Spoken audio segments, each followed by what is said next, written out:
but she really likes the mutual greeting, which I found interesting because the camera's facing the other way. And I thought, all you see at mutual greeting is maybe the praise team and the screen, but she says, it's such a joyful noise to hear everyone greeting one another. And she says I didn't get the phone set up quite on time this morning, but she says it's just such a joyful noise to hear the brothers and sisters of the church greeting each other. And I'm just amazed that comes through. But it does. So I never in my life would have thought of that. Oh, and now I didn't even bring the clicker, Raj, so you can click manually back there or run it up to me, either way. Thank you, Raj. Oh, look, we're getting Raj's exercise this morning. How's your back doing, Raj? Get there. It's Slow by slow. Raj fell on his back a number of weeks ago now, and he can tell you the story. It's a very typical Roger story, and best told with Edie not there rolling her eyes. The 20th century, oops, wrong way.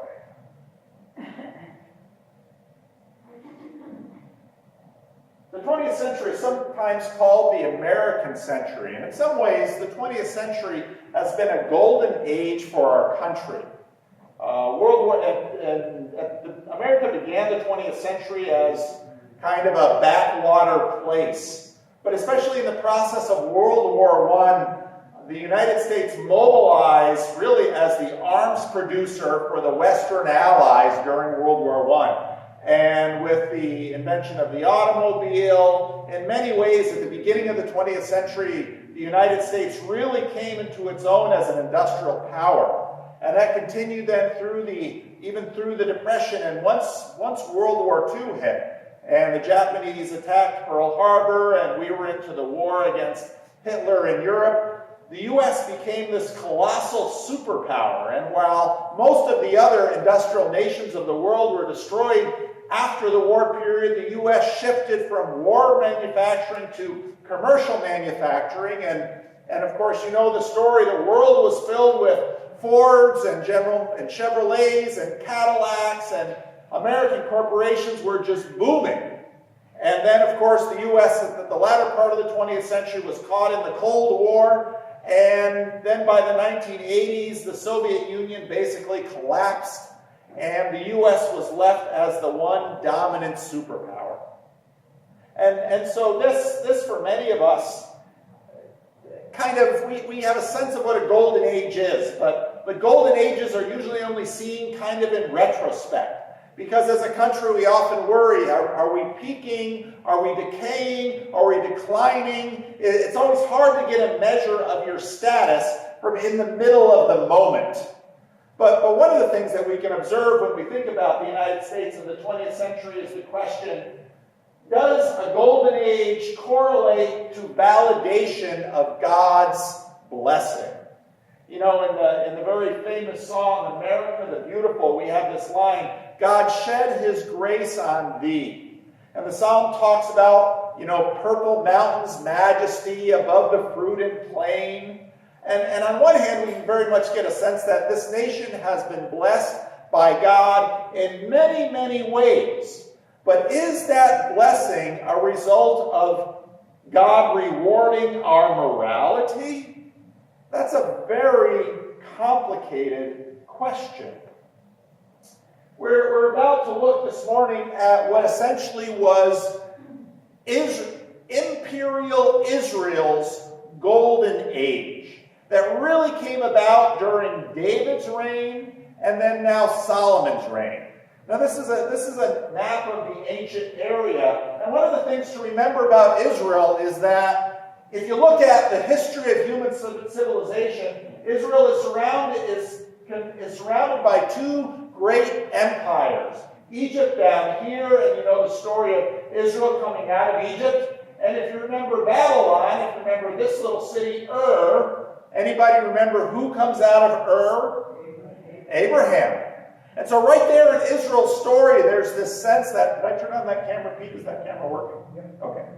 You get this sense that Israel is kind of a combination of its people come out of Egypt and its ancestor comes out of Mesopotamia and this great region. What tended to happen in this region throughout ancient history is that most of the region was dominated either by Egypt, acting as an empire, or one of the cities from the Fertile Crescent, acting as an empire. There was Babylon, there was Nineveh, the Assyrians there, eventually the Persians coming out of Susa.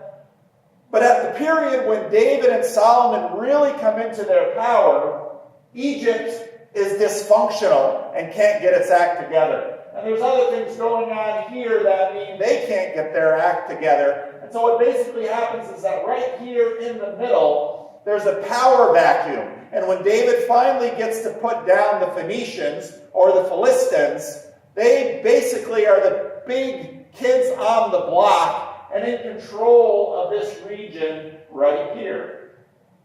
Now, of course, later, this is the Assyrian Empire. The Assyrians will swoop down and threaten Egypt, and then Babylon will replace Syria. Egypt will come up, and that's where a lot of the period that happens later in the kings happen. But then once the Assyrian Empire comes in and then the Babylonian Empire, Judah will never again have the kind of independence or power that it had during David or Solomon's reign.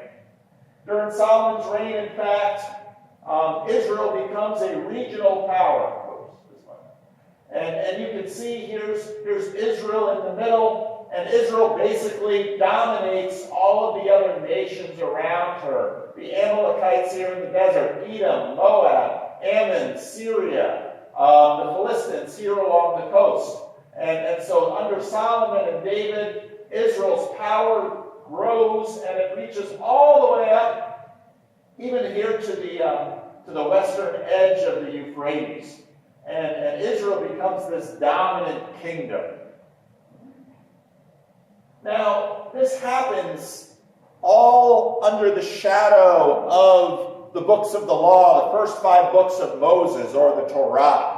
And in the book of Deuteronomy, there's this interesting passage that says this: when you enter the land the Lord your God is giving you, and take possession of it and settle into it, and you say, let us set a king over us like all the other nations around us, and you remember that from early on in the book of Samuel, be sure to appoint over you a king the Lord your God chooses. Now, if you remember last week, there was this power struggle that Solomon prevails within. But there's this gnawing question: does God choose Solomon? Or did he just arise out of this internal power struggle over his brother? He must be from among your fellow Israelites. Do not place a foreigner over you, one who is not an Israelite. The king, moreover, must not acquire great numbers of horses for himself, or make the people return to Egypt to get more of them, for the Lord has told you. Now, if you remember that both with Absalom and Adonijah, when they tried to rise up and take the reins, one of the first things that they did was get a chariot with a team of horses and start riding around and looking imperial. Where it's interesting that here right away in Deuteronomy, horses are connected with, once you get into this horse business, now it doesn't mean that God has anything against horses. It's just you have to understand that horses were war machines in the ancient world. And if you were reading carefully through Samuel, you'll notice that actually the main animal of the Israelites were donkeys. There were people living in the hills, and so you find them riding donkeys and mules. But when you see someone on a horse, you begin to think, Now, if you remember the triumphal entry, Jesus rides down the hill into Jerusalem on a what? On a donkey. See, all of these things are connected. So right away we have this warning about horses. You are not to go back that way again. He must not take many wives, or his heart will be led astray. He must not accumulate large amounts of silver and gold. Now pay attention as we go through the story of Solomon, because what you'll notice is that all of these issues come to bear. And you might say, well, does God have anything against horses? No. Does God have anything against silver and gold? No. Well, then why is God warning about essentially empire and what it does to our hearts? Now, the first thing out of the gate in 1 Kings 3 is this. Solomon made an alliance with Pharaoh, king of Egypt, and married his daughter. He brought her to the city of David until he finished building his palace and the temple of the Lord and the wall around Jerusalem. So in other words, Solomon is an emperor, and he's making alliances with the great powers around him. Now, on one hand, Solomon really doesn't have any choice. This is part of what power brings. On the other hand, the Deuteronomist is going to be hearing this and saying, oh, we're getting into sketchy stuff. Be careful. The people, however, were still sacrificing at the high places because the temple had not yet been built for the name of the Lord. We're going to get to that in succeeding chapters. Solomon showed his love for the Lord by walking according to the instructions given by his father David, except that he offered sacrifices and burnt incense on the high places. Now, if you remember a couple of weeks ago, David bought this threshing floor right outside of Jerusalem, and that is where the Ark of the Covenant is, and that apparently is where an altar is. And so I think here the author is suggesting that Solomon probably should have been making his sacrifices there. But the point here is that no official temple had been constructed, and so people are kind of making their sacrifices at all the different high places. Now, I didn't draw any pictures for you this week, but if I draw that Genesis 1 representation again, you can see that in some ways in the ancient imagination, high places are closer to heaven and therefore closer to God. But as we're going to see throughout the book of Kings, these high places really become problematic because everyone kind of sets up their own little altar. And when they're all kind of setting up their own little altar, they're all kind of going their own way. And, well, we're going to worship Yahweh now and maybe Baal another day and maybe another god another day. And so Solomon is devoted to the Lord, and he's obedient to the instructions that David gave him. And so for the most part, we see he's a good guy. But again, the message is, ooh, he's flirting with Egypt. There's cause for concern there. He's sacrificing at all the high places. There's cause for concern there.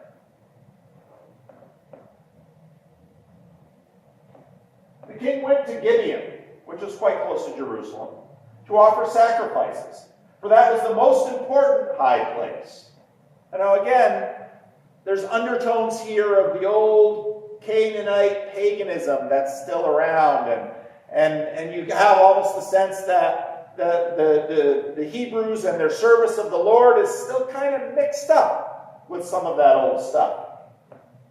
At Gibeon, the Lord appeared to Solomon during the night in a dream, and God said, ask whatever you want me to give you.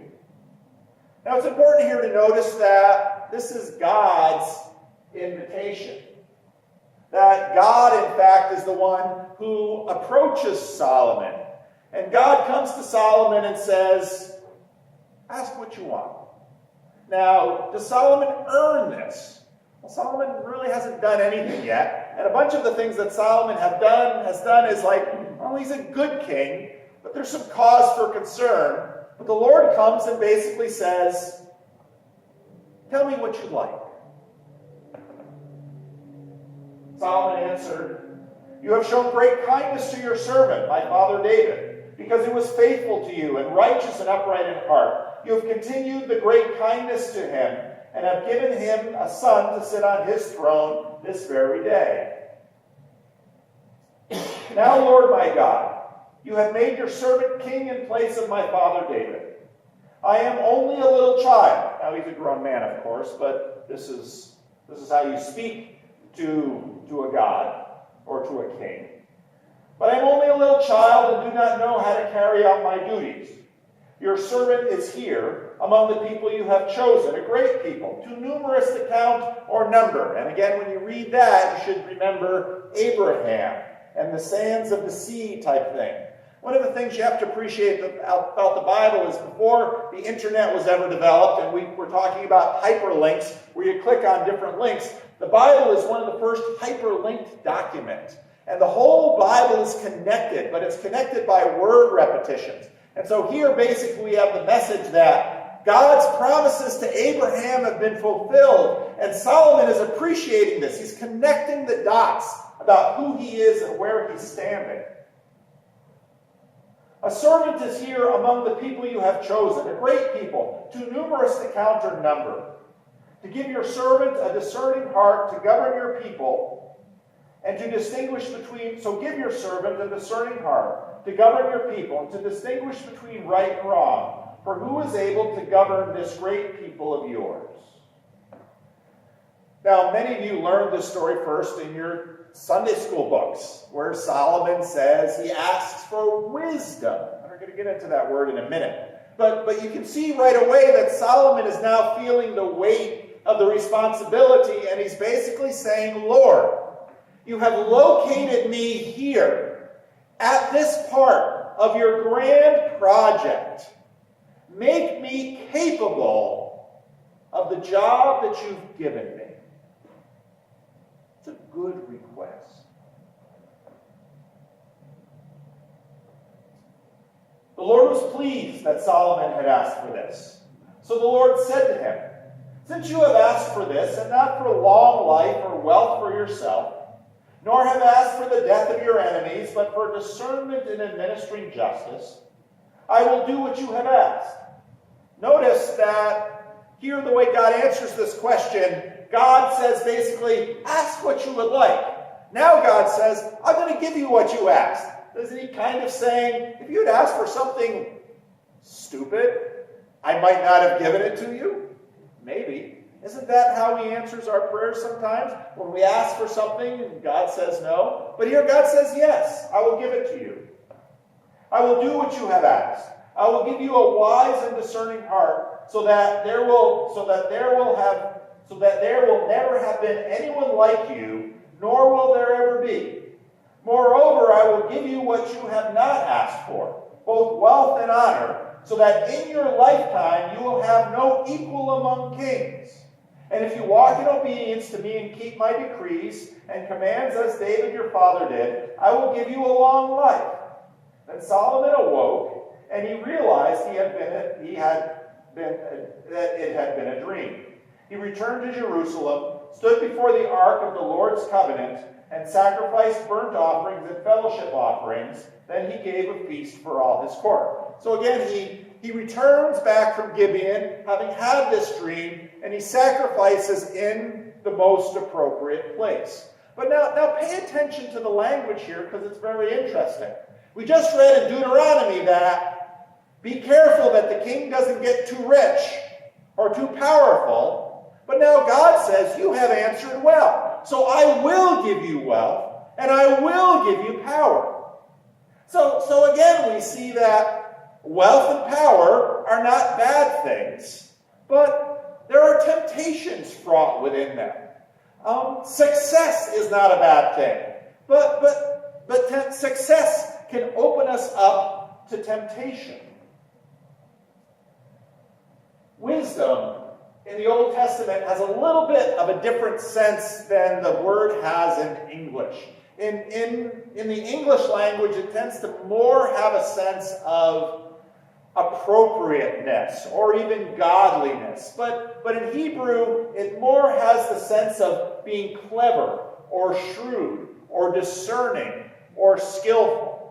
In fact, you will find in the Old Testament references to people who are evil also having chokmah, which is the word we usually translate as wisdom, which basically means they're shrewd. They're able to read the room. They're agile.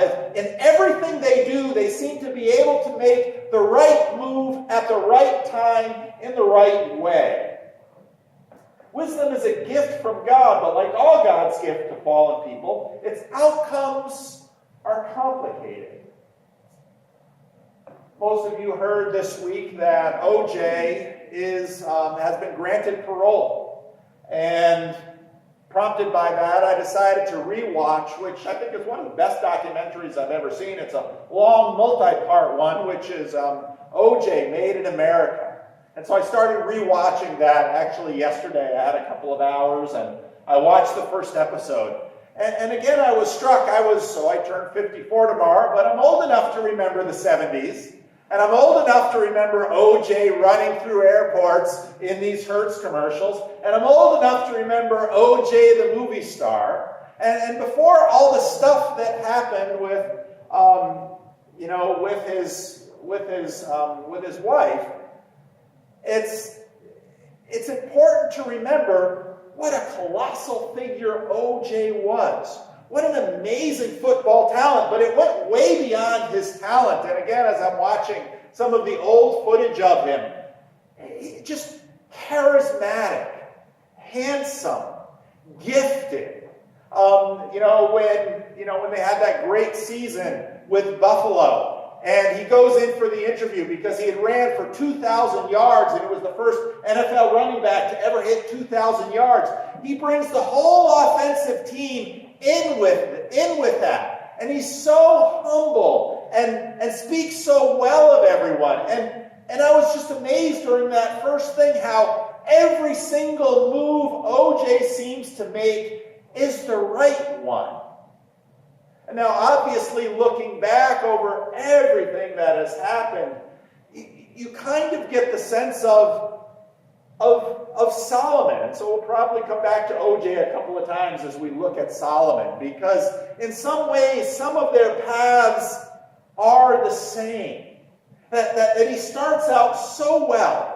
He starts out so right. He starts out with so much excellence, so much success, so much wisdom. And again, as I listened to a lot of those early interviews with him, you can see why the nation just loved him.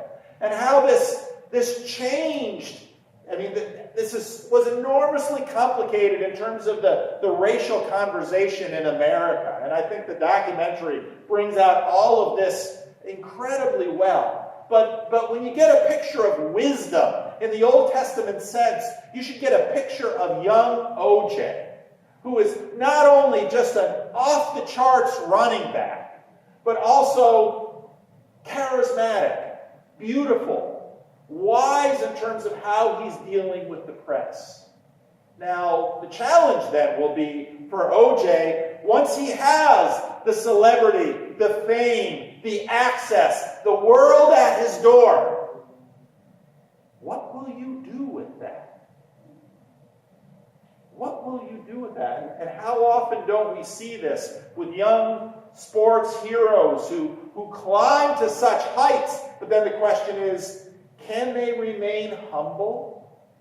Can they remain in control of themselves, or will they succumb to all the temptations inside and out? The next story is another famous one for Solomon. And if you read it, if you know it basically from children's storybooks, some of the details that are a little adult get kind of washed out. But we'll read it as it is.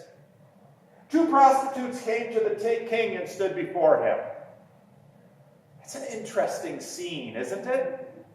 I mean, this is a land that Saul had driven out all the mediums. But you get the sense that prostitution is kind of a normal part of life in ancient Israel. And so 2 prostitutes come to Solomon to see him. One of them said, "Pardon me, my lord. This woman and I live in the same house, and I had a baby while she was there with me. The 3rd day after my child was born, this woman also had a baby. We were alone. There was no one in the house but the 2 of us. During the night, the woman's son died because she lay on him. So she got up into the middle of the night and took my son from my side while I, your servant, was asleep. She put him by her breast and put her dead son by my breast. The next morning I got up to nurse my son, and he was dead. And then I looked at him closely in the morning. I saw that it wasn't the son I had born." The other woman said, "No. The living one is my son. The dead one is yours." But the first one said, "No. The dead one is yours. The living one is mine." And so they argued before the king. You can kind of get the picture. Now, you can also get the different cultural layers that are here. Sons are about futures, and even if you're a prostitute, having a son is a promise of the future. And so these two women are basically fighting over their futures. The king said, this one says, my son is alive and your son is dead. Well, that one says, no, your son is dead and mine is alive. Now, there's no DNA testing. There's no, getting footprints of the babies when they're born. It's one word against the other. Then the king said, bring me a sword. So they brought a sword to the king. Then he gave an order. Cut the living child in two and give half to one and half to the other. Now again, you've heard the story since you were young, so it's lost his shock. But can you imagine the scene in the courtroom when he actually tells them, cut the baby in half? Just the gasp that must have gone up. But again, you get a sense of Solomon and how he seems to be 2 steps ahead of everyone. He's smarter than everyone. He's shrewder than everyone. He knows exactly what he's doing, but nobody else does. The woman whose son was alive was deeply moved out of love for her son and said to the king, please, my lord, give her the living baby. Don't kill it. But the other said, neither I nor you shall have him. Cut him in two. Then the king gave this ruling. Give the living baby to the first woman. Do not kill him. She is his mother.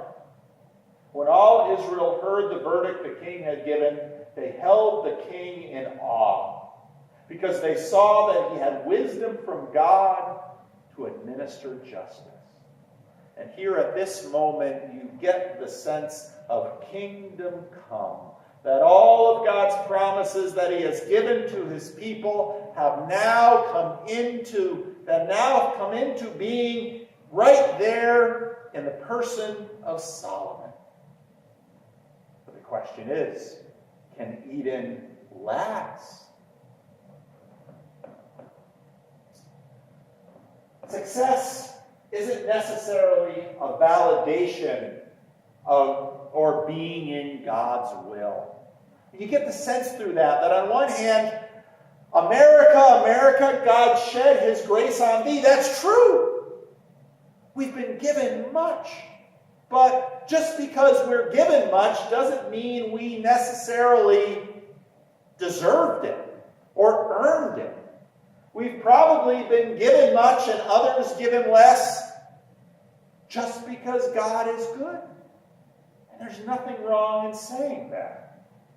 Failure also isn't necessarily an indication of divine judgment. These issues are at play, for example, in the book of Job. Success is better seen as an opportunity for self-giving gratitude. So when the Lord comes to him and says, ask what you want. And when Solomon says, I want to be the kind of king so that Israel fulfills its calling. Well, what does that show? It shows that Solomon already has wisdom. Solomon already understands. Solomon already says, it's not about me and getting my wants and my needs met. It's about everyone else. It's like OJ calling in the whole offensive team.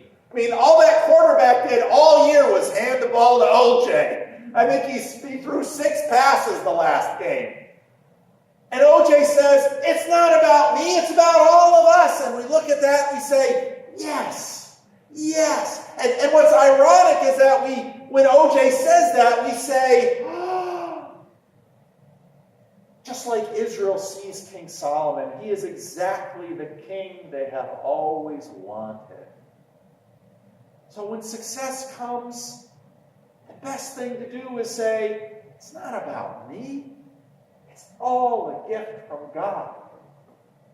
Just as failure is often an opportunity for determined faithfulness. We saw that a lot in David's story.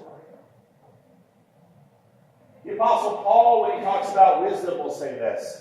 For the message of the cross is foolishness to those who are perishing, but to those who are being saved it is the power of God. For it is written, I will destroy the wisdom of the wise, and the intelligence of the intelligent I will frustrate. Where is the wise person? Where is the teacher of the law? Where is the philosopher of this age? Has not God made foolish the wisdom of the world? For since the wisdom of God, the world through its wisdom did not know him. God was pleased through foolishness of what was preached to save those who believe. Solomon, his name actually means shalom. And then later, David, Solomon, Jesus, they all come together, but in Jesus, both sides of the picture get brought together. On one hand, Jesus is the one who preaches, and the whole crowd is just amazed at his wisdom. Jesus is also the man who is hung on a cross, and the crowd imagines, has God cursed him? But then he rises from the dead. The Jews demand signs, and the Greeks look for wisdom. But we preach Christ crucified, a stumbling block to the Jews and foolishness to the Gentiles. But to those to whom God has called both Jews and Greeks, Christ the power of God and the wisdom of God. For the foolishness of God is wiser than human wisdom, and the weakness of God is stronger than human strength. And right there we get the sense of God is working this through. And Solomon, both with his immense charisma and wisdom and skill and talent, and later we know how he will stumble and how he will fall. God is working through all of this. And it comes to its culmination in Jesus. Have you been successful in life? It's funny because when we look back in life, we can all look at things and say, yeah, I've had a golden age. This was when everything was good. What does that require of you? Have you been weak and powerless? And when you look back in your life, you might see other times and say, I had nothing. I had no chance. I had no shot. You probably also look back and say, but it was God who lifted me up. And you find a strange other sense of strength. Who do you need to seek? What might he have to teach you? And then we ponder Jesus. Why does Jesus say, blessed are the meek? Because the meek are in many ways the opposite of successful. How does Jesus change the script? And how does he change it for you? Let's pray. Lord, we love golden ages. We love it when the times are good. When whatever we do, it turns to success. And in the eyes of our friends, we can do no wrong. But we know, Lord, that things in this world turn back and forth, up and down, round and round. On one hand, in one moment, we can see someone like O.J. Simpson who seems filled with gifts from you. But Lord, we know the twists of the story. We know the strangeness of the turns of life. And we wonder, where is God in the midst of these ups and downs? And it's in Jesus that we see both ends of that story. Him both on display in wisdom and power, and also on display in humiliation and defeat, turned by you into grace and forgiveness and redemption and restoration. Lord, our little lives are played on this field. Help us, Lord, to grow in wisdom. Help us to know the place we are in our story and in your story. Help us to understand the roles we must play as we must play them in the times that you give us. Help us to rise to those occasions and meet those challenges, so that in the end, Lord, All that we do is done before an audience of one, who is you, who is able to answer our greatest wishes and to uphold us in times of calamity. May we know you and serve you, and may we declare you to be our King. Amen. Would you stand?